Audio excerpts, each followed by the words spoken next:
are now tuned into the Misi Muse Unplugged, a pop-up podcast variety show helping consultants along their journey to greatness with your host, management consultant, author and blogger, Christie Lindor.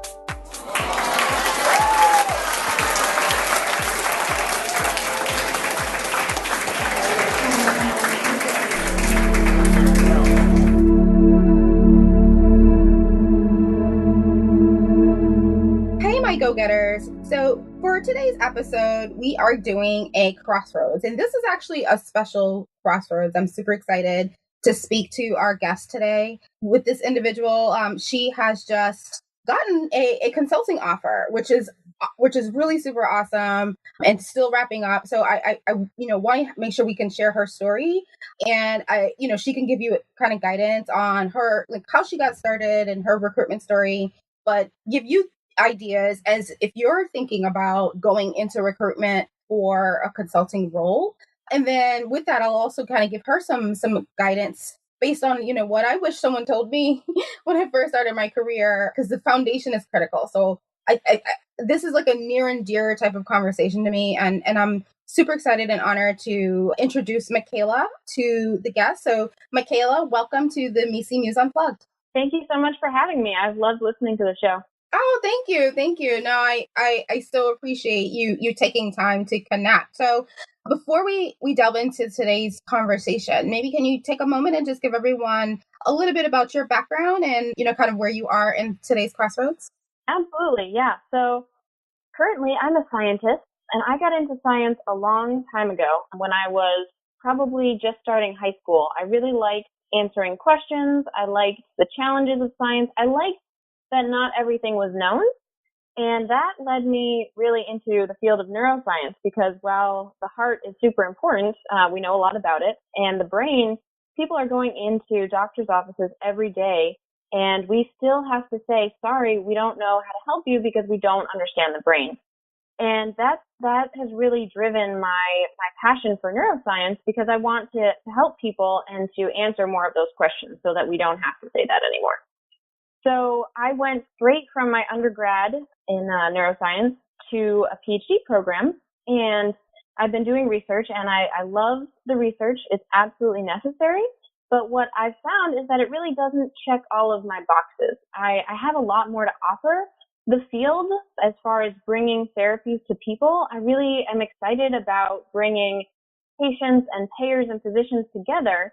And that sort of passion has led me to the field of consulting. And so for the past couple of years now, I've been gearing up to make that transition, and I just got an offer and accepted. So I'm really excited to get started with that. Yeah, and congratulations on getting that. I think that's super exciting. Such a good transition. I actually, Michaela, I didn't know that you had that neuroscientist background. That is so awesome. Like, how did you decide to go into that in the first place? Did you know that as a kid, or did you kind of tumble into it? Maybe you can share a little bit of that. Sure. Yeah, it was probably twofold. I knew personally I had experience where family members had gone through stroke-induced dementia, and it's a terrible, terrible process. And when I was younger, that was the first time that I really experienced the limits of modern medicine. It made no sense to me that you'd go to the doctor and there's nothing they can do for you. They don't know why it happens, and there's no way to treat it. So I'd always been fascinated with the brain and really wanted to tackle that. And it's just a growing field. It's really taking off. So it's been an exciting place to work. Yeah, that's great. And fast forward, you mentioned, starting just getting an offer. Can you maybe share with the listeners, like, what type of work, at least, do you think you may be doing, and the type of firm? Yeah, definitely. So it is a boutique life sciences consulting firm. So that just means it's on the smaller side, and it's focused on the life sciences, the biotech space. And that was really important to me. I knew that I wanted to stay in the science, but I wanted to get that business perspective. So I'll be working on science projects for pharmaceutical biotech companies, and they do everything. They try to focus more on the strategy side than the operations side, but they do a lot of market entry, a lot of positioning, some competitive intelligence, and I expect to just learn a lot and for all of my projects to be pretty new and exciting for the probably the next 5 years. Yeah, that's great. And I guess for the the types of projects when you were going through the recruitment effort, did they share a little bit of kind of the typical life cycle of a project? So I Yeah. know like some consulting firms it's like couple of months, a couple weeks, some are like year long sprints. Like, to share that? Yeah. So I'll back up a little bit. I had the unique opportunity to participate in some of these summer programs. So what some of the life sciences consulting firms have started to do is they'll bring candidates in who are applying this cycle in the summer, and you'll apply. So it's a phone interview, sometimes 2 phone interviews with fit questions and a case interview, and they'll go from 100 or hundreds of candidates down to about 12. And what they'll do is they'll bring you into the office and they'll show you how they work, basically. So it was actually an incredible opportunity because you get to meet with tons of people in the firm. You get to get an idea of how they work, what the culture's like, and they bring you through an actual case that they've done with, obviously it's codified and everything, but you start out with a question and you've got a little team of also aspiring consultants. And they give you a little bit of guidance. They say, okay, here's how we would do our qualitative research. Here's how we would do our quantitative research. And, here's how we put our slides together, sort of thing. But then you present to the partners and principals and other people in the role that you're hoping to go into. And it gives you a great idea for how they structure their cases, how they task their cases, and what sort of deliverables that they produce for clients. So that's actually how I got my offer. I went through that process, and they bill it as just come visit, get to know us. But, you and I both know life is an interview. You need to be on your A game all the time if you can, or just be yourself. And that really paid off. They offered one spot, and I got it. They offered me the job, and I took it. Yeah. That is amazing. That is so cool. And I love when firms take the time to kind of do a little bit more kind of more creative types of interview format. So the one you just mentioned, I think I've of my like 15 plus year span, I think I've seen that like maybe twice. Really? And yeah, once at a huge firm, the practice, the leadership was really big on collaboration, and they wanted that type of teaming culture. So they incorporated that technique. And then another place, actually, I had interviewed, and they went through that. And I thought that was really cool because not a lot of firms, and again, because, sometimes the big firms, they have so many people, so much to go through in the recruitment. They don't have that type of time, but that's good. So you got a chance to kind of, to really live it in that moment. Oh, yeah, it's great for them and it's great for us, really, because they get to see, when you've been working from 8 till 9 p.m. or 8 a.m. to 9 p.m. for 3 days straight, can you still hold a conversation at dinner? Can you still, stand up and present? Like, how do you interact with your team? They're watching the whole time. Right. So It was really great for them. Yeah. And I want to go back to a point you just made, Michaela, because it's so spot on about, the life is an interview moment.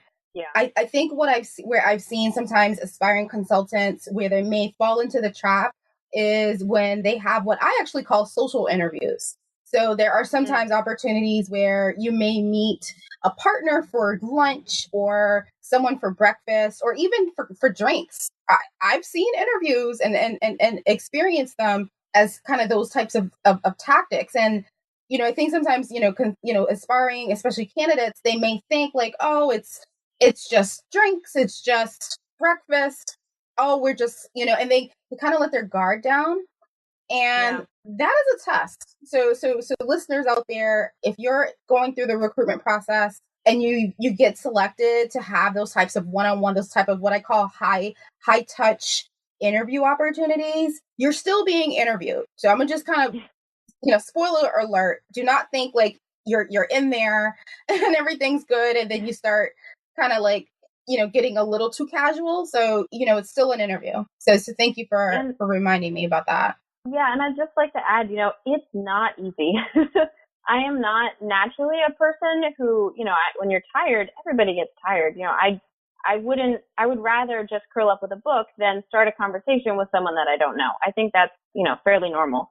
but you need to practice it. Honestly, I went out and networked my butt off, and just people that I was comfortable with, and then slowly worked my way up to people, that really could make a difference in my career, and just tried to get comfortable with putting myself in that situation and being able to be comfortable and be myself. And that was really important for me to do. Yeah, and kind of to that point, Michaela, what you just talked about is kind of what I call kind of being able to, the ability to flex your style.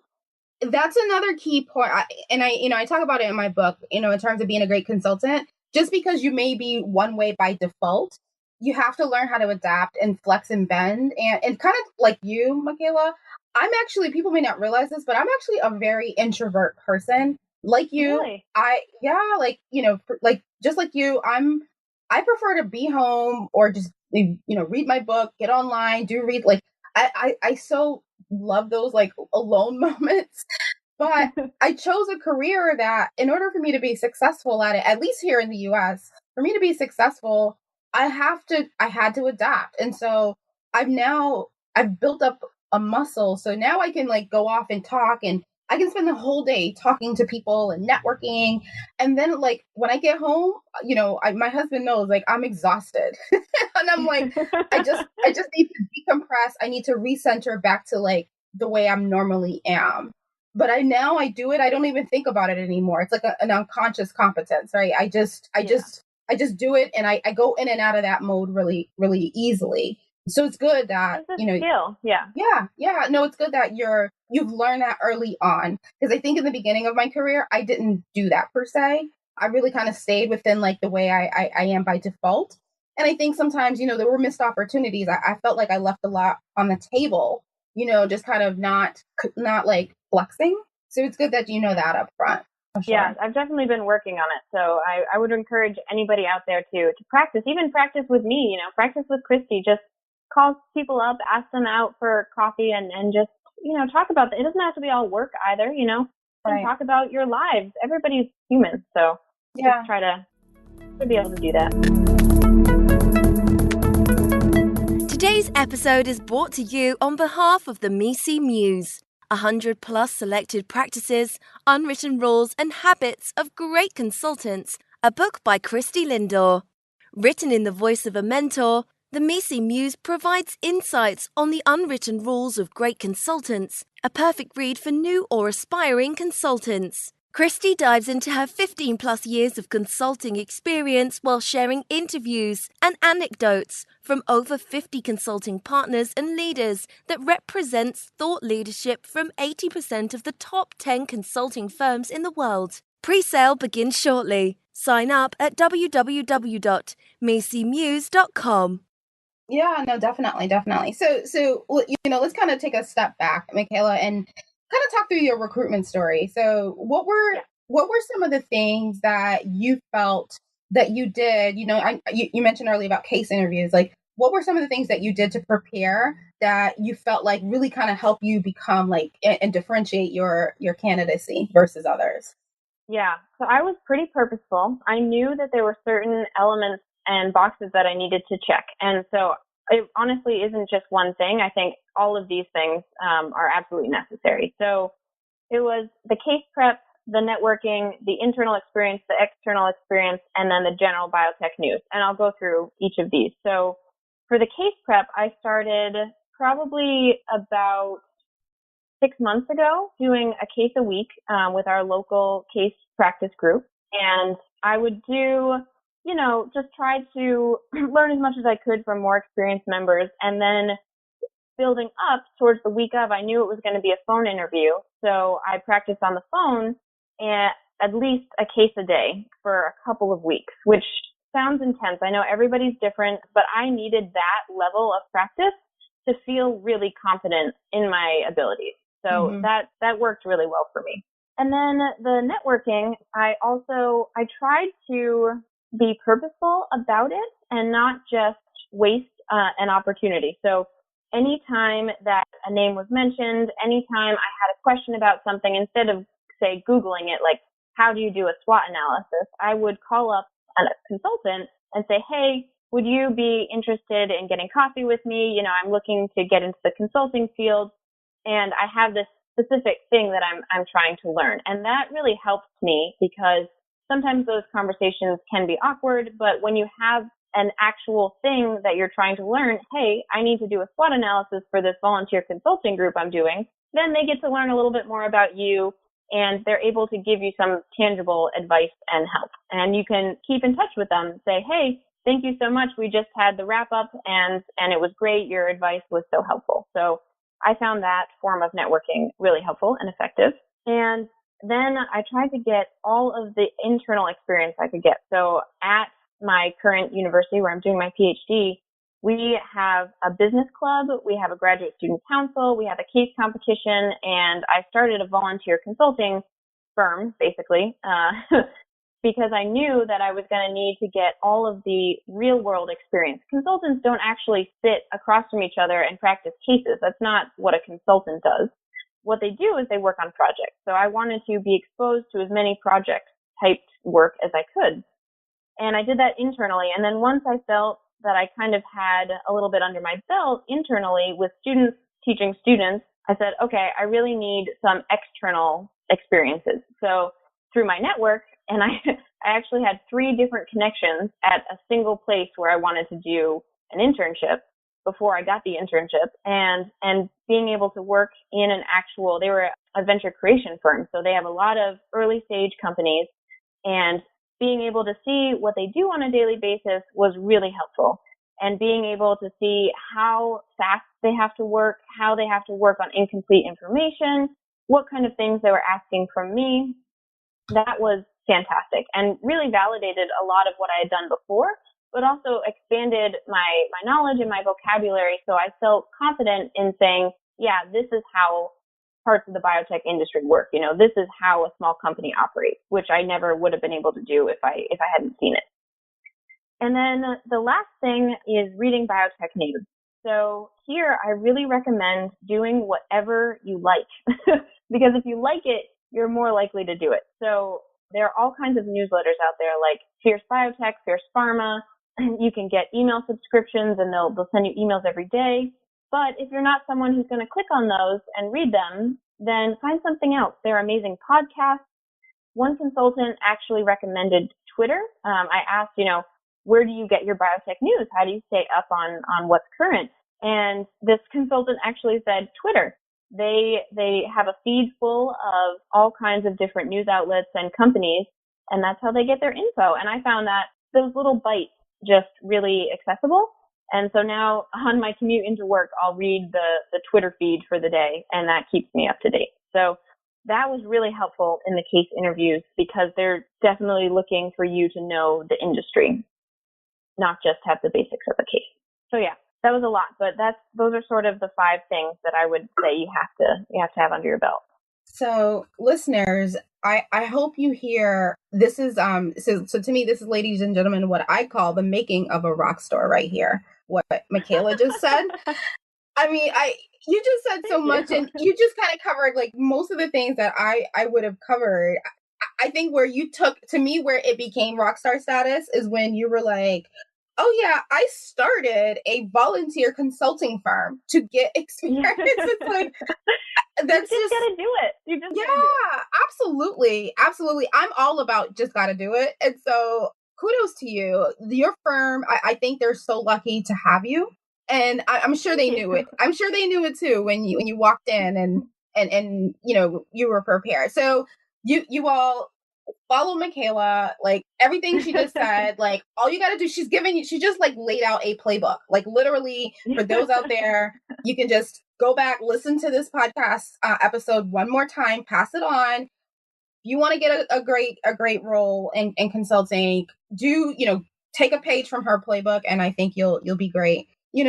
When you think about like the practice of, the one case a day, I just want to kind of go back to that because I think that's an important piece. I know I hear sometimes people talk about, well, in order to really good at cases, you have to do at least X amount of cases. So I've heard numbers from like, well, you got to have at least 15 cases, or you've got to do at least 20 or 30 or 40 or 50, whatever. And right. I think it goes back, and I like what you just said about you kind of knew where you were, and you knew like you needed to do the case a day in order for you to kind of build up where you needed to go. And I think that's an important base to play from. So while yes, listeners, you may have people that's telling you like, oh, you got to do X amount of cases. I think it goes back to knowing like where you are, assessing, where your skill sets are with cases, whether it's from a quantitative perspective or qualitative, and where you need to be, and how much time do you have to do that. And for you, Michaela, you made it work where for you it was about the case a day.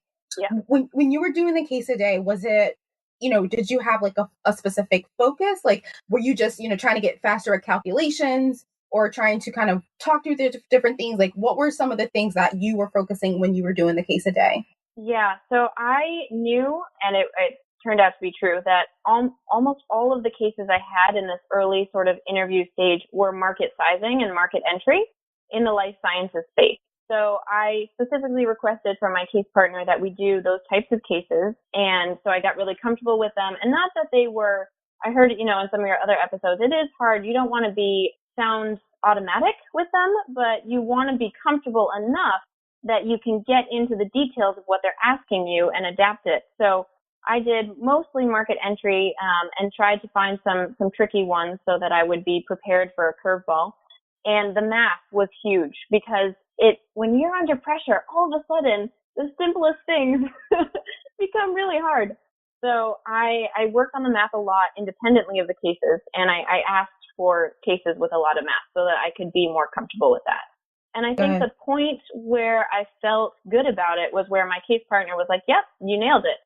And you could go through a couple of those and be like, yeah, okay, like it was a different disease, it was a different drug, but I was able to pull out what I knew about the industry and benchmark pricing and say, yeah, that's a good market size, or no, that's not a good market size. So all of that felt really good. And then obviously in the interviews, they're still scary, but it obviously works because I got in. Yeah, no, definitely. And so with that, like I have one last question before I want to pivot for a second here. Like, what advice, Michaela, would you give to those that are in your shoe, kind of in the throes of looking for a consulting role, or, with the fall coming, begins the new recruitment season for many individuals.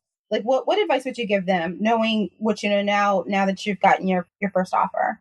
Yeah. Well, everything obviously that I just said, those are the basics, the bread and butter. You're going to need that to get an interview. You're going to need the networking. You're going to need to be able to perform in a case interview. If I were to add some cherry on top of that, performing, in this summer program for 3 days with people, what I saw is that and what I've heard from your other podcast too, Christie, is that you need to be client ready as well. And that's really important, almost more important than if you have the best structure, the best strategy out there. I grew up in a restaurant. My family had a restaurant. I learned very early on that, the customer's always right. You need to be able to present yourself in a professional way, no matter if you're stressed, no matter if they're challenging you. You need to really stay positive and try to bring the team together always. And don't freak out if at all possible, and try to stay positive and just move forward. That would be my advice in this whole process, because it's stressful and it's hard. But if you can do that, you'll be pretty well off. Awesome. Good. Well said. Well said. I think, kind of going back to the volunteer consulting firm, I actually would love to have you on a future episode just to talk through that. And, for people that may be interested in kind of creating that opportunity for themselves the way you did, I think that would be a unique perspective. So I don't know if you would mind in the future, Michaela, to think about maybe coming back and talking through that for those that may be interested. Yeah. That was an awesome. Incredibly rewarding experience. So I would really encourage other people to do it as well. Yeah. So with that, like I said, last night, I took time to really think about like, what would be kind of the top 10 things that I wish someone told me going into my first career. And so, I'm going to pass these on to you. And I wrote down a couple books as well that I think you should, awesome. you should think about picking up while you're getting ready. That for me, were kind of books that really help define and refine my brand. But before I go into the books, I'm going to go through my list here. And I feel like I have 10, but I can already tell, like, just from our conversation and just how like awesome you are. Like, I probably want to add a couple more just off the cuff. I got my pen ready. Oh, okay. Well, and again, you can always, I'm sure you can play this back in the future, but I think the first thing, and again, I'm going to tell you, this is from a lessons learned. This is like what I would give my younger self, like the day, couple days or months before I started my very, very first career, consulting career. So the first one, I think it starts with self, and it goes to like, you have to go in with the mindset of like learning and experimenting and stretching. And go into that, because I really believe that whatever mindset you go in with is what are the types of experiences you manifest into your life. And when I say that, meaning if you go in with the mindset, like, your first job, you go in with the mindset that you're like, say like, oh my gosh, I hope I do okay. I hope, I hope, but my clients like me, or I hope that my leadership likes me. If you go in with that mindset, with that doubt, guess what? That doubt and that like nervousness is going to play out in the energy you give off. It's going to play out in the decisions you make, and it really kind of can just kind of project a level of uncertainty and kind of awkward situations that happen to you. So I feel like that's the first thing. And you're in neuroscience, so this you probably already get, from a kind of a scientific perspective. So I'm probably speaking, preaching to the choir here. But I think going in with that mindset, like saying, you know what, I'm going to learn, I'm going to do the best that I can, and I'm going to knock it out the park. And you know what, I'm going to have fun along the way. And I'm not going to know everything, and that's okay. Like, I think if you're open to that, I think it really makes a difference. So to me, mindset is everything, first and foremost.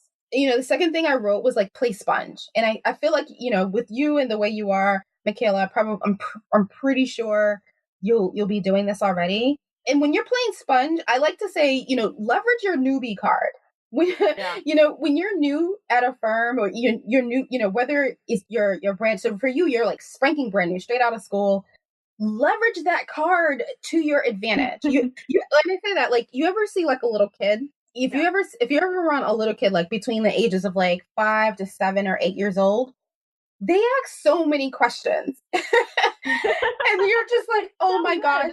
Yeah, but the thing is, guess what? People stop and answer their questions because they're young, and you can tell it's because they're new. They want to learn. They're curious. So kind of in that same lens, leverage the card. Ask a bazillion questions, and don't be scared. Don't say like, oh, don't like create self-imposed boundaries. Like, oh, maybe they don't have time for me, or don't do that. Like, just ask questions. Ask about the practice, ask about the work, ask why they do certain things. Why do they go to market the way they do? Like what are some things that you should be thinking of when you're putting together a deliverable? Like, what are the, like whatever it is, and don't just assume you know the answer. Like, just ask, because it's always good. Even if you do know the answer, I think it's always good to hear it from somebody else and hear it from a different perspective. So leverage that card. Like do not use it sparingly. Like really use it. So that's definitely. What was that? Yeah. So that was my number 2. So my number 3, I feel like you've already mentioned it, was like the building of relationships. So I put for number 3, I put like balancing both the technical side of the work and building the relationship part. But part of relationship building is learning how to sustain relationships. So it's one thing to go and meet people and create a first great impression, but it's another thing to hear what they told you in those interactions, follow back up. If it's sending them an article that you saw that connected with them, if they mentioned something about like a presentation they were doing, you can follow back up and say, hey, last week when we spoke, you were going to do X. Like, how did that go? Whatever it is, like, it's more than just networking. It's how to sustain the relationships that you've started to create. Yeah. That's another thing. Like, I don't think, I wish someone told me. And I think it's so important because I know for me, the beginning of my career, I spent a lot of time building my technical side. I didn't take time to really like sustain relationships. And so super important. 4, help your team out. Help them out. Like, I think it's right now, actually, one of my favorite sayings, I have one of my colleagues that says like, one team, one dream. That sounds really super cheesy, but it's so right. Like, if you're part of a team and, you're, let's say you finished whatever was been assigned to you, see who else needs help. Like, don't just wait for someone to like tell you. Just say, hey, like, do you need help? Because guess what? It's all about, I call it building consulting karma. Like, Yeah. when you can like help somebody, roll up your sleeves and help them out, like in their time of need, for whatever it is. It can be your manager, it can be like your colleagues, it can be like a peer, it can even be someone that's younger than you, that may be an intern themselves. Like, help people out. Don't just wait for people to ask you for help, because again, that kind of helps in that sustaining of relationships. And you sometimes and the people come and help you in like the most, like, sometimes like really like, most like unforeseen times. So I think it's good to kind of help your team. Being present is my number 5. So be present, be open-minded. When I say be present, like, don't worry about checking Twitter or checking your Facebook or your Instagram account or checking personal things. Like, when you're at work, you're at work, and I think in the beginning of your career, you don't want to start to create the habit of like constantly being on your phone and hearing the dings. I actually, for me, now what I do, I actually put my phone away. I don't have my phone out with me. Like, I leave it in my purse. Like, I deliberately leave it in my purse. I don't take it with me into meetings or anything, because I know, like, if I start to see that little light beep, that little light blinking, or I hear it buzz, it's going to make me like want to answer it. And so I want to make sure like my team knows I'm there with them 100% and they don't feel like I'm distracted. So like, being present, I think, is really important, and being open-minded. You're going to meet a lot of really smart, amazing people that are going to have different worldviews than you. And that's okay. But so being open-minded, I think, is important, and not feel like you have to know the answer, or you have to be right, or you have to be the smartest person in the room. Because sometimes I've seen that with younger consultants. There's sometimes a little bit of a, I'm smarter than you, kind of like, I'm going to try to out-articulate you. And you see that dynamic play out sometimes, and it's not about that at all. It's about us getting together, creating value for our client, helping make an impact. Like, that's what it's about. So like, it's not about these like little like off agendas. So what else I have? So number 6, always have an elevator pitch.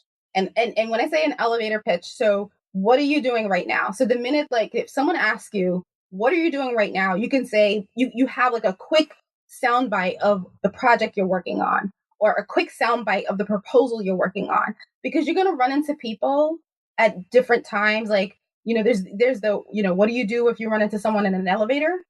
That pitch. There's the, what if a client comes to you and say, oh, like, what's your job on the team? There's the, you're at happy hour and you see like a leader in your practice that you've been wanting to get a hold of them. What do you say to them? So I think it's always having, like, at least I have 5 elevator pitches that's ready to go at any time. I'm seriously, at any time. So depending on the audience, what is it that I want them to know about me in the split moment that we have together? Because that, in that split moment, you have been able to create the space to set up coffee with them and tell them a little bit more about what you're doing. You may have created the space to get put on a new project. You may have created the space to even like hang out with them on the weekend that you didn't have, just because you kind of you was right there, right moment, right time, right words they needed to hear. And again, it doesn't always have to be like a thing at work. So one of the things, like right now, I've been talking about with folks is, about my book. It's not related to my work, but I have an elevator pitch. If I haven't seen someone in a while, I'm like, hey, here's what I'm working on.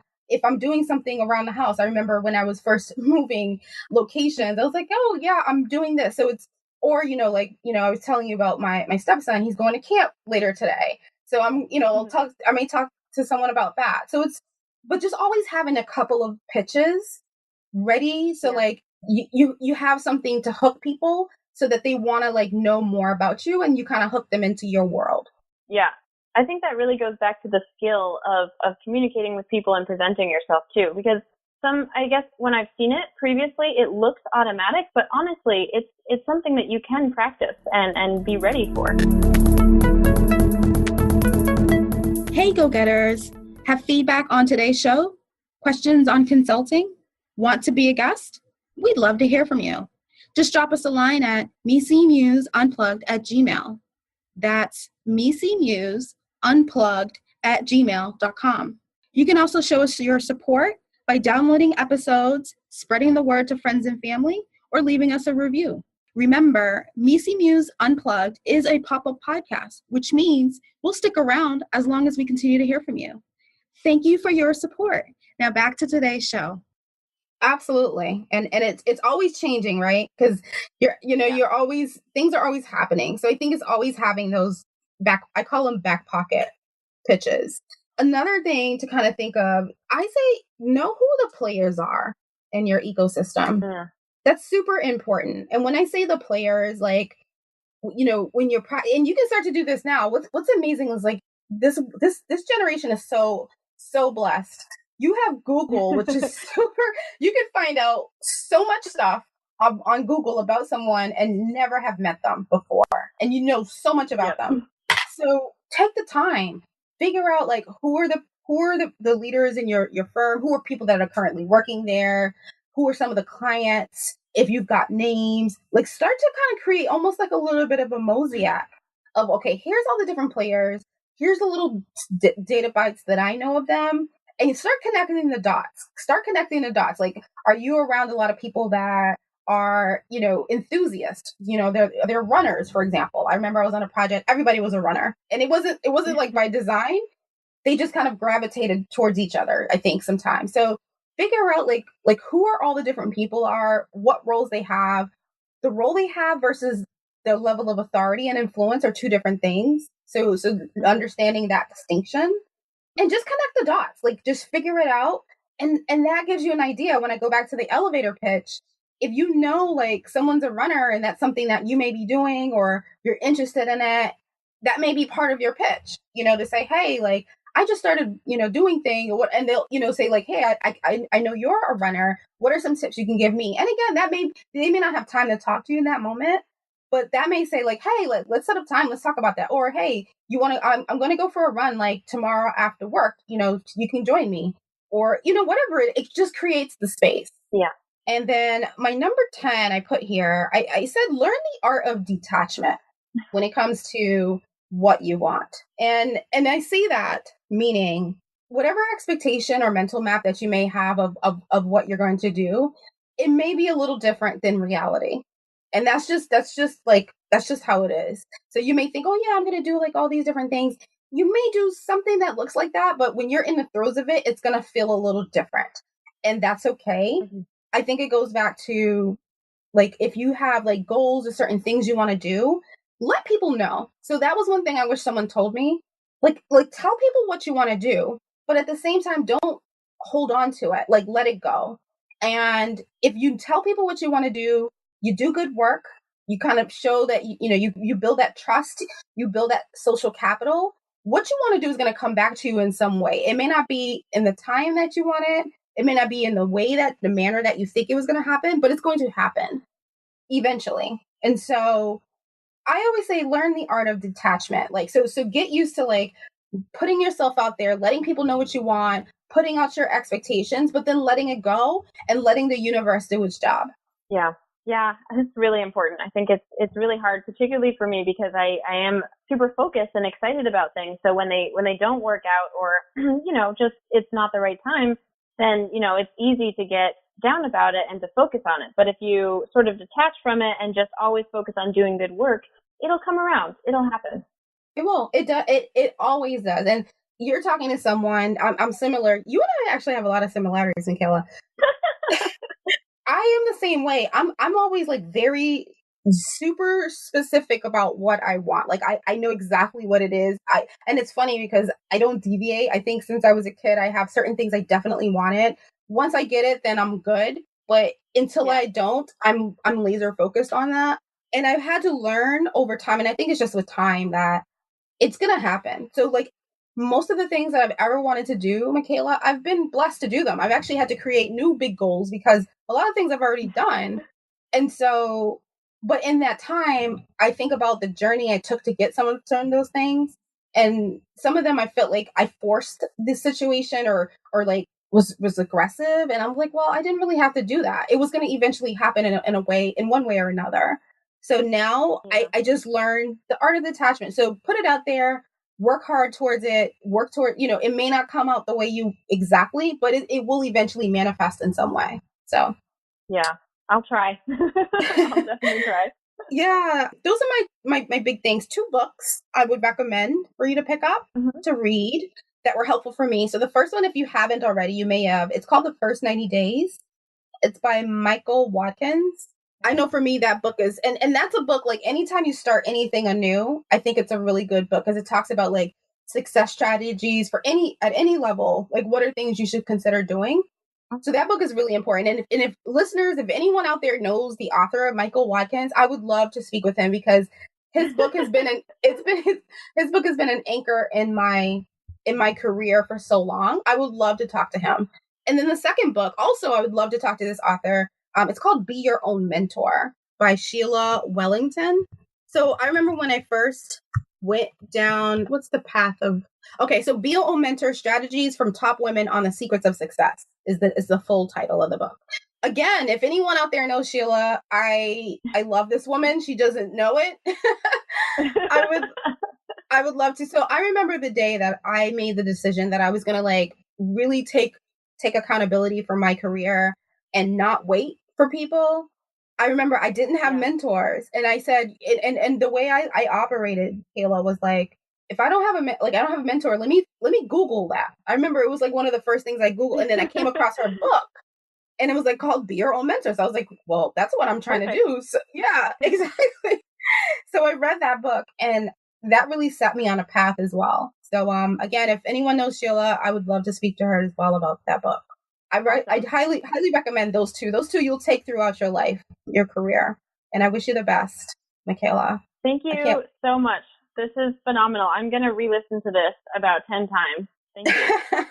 I cannot wait to hear. I cannot wait to hear kind of next steps in your journey. I'm going to be following you along. So anyone that starts a volunteer consulting firm definitely is one to watch for sure. Yeah. I'll keep you posted.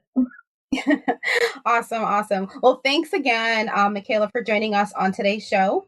And go-getters, if you have a career dilemma or question, want to be a guest, feel free to drop us a line at mcmuseunplugged@gmail.com. Thanks for tuning in today. And here is to your journey to greatness. Thank you for listening. I hope you enjoyed today's episode. This pop-up podcast was inspired by my upcoming book, The MECE Muse, 100 plus selected practices, unwritten rules, and habits of great consultants.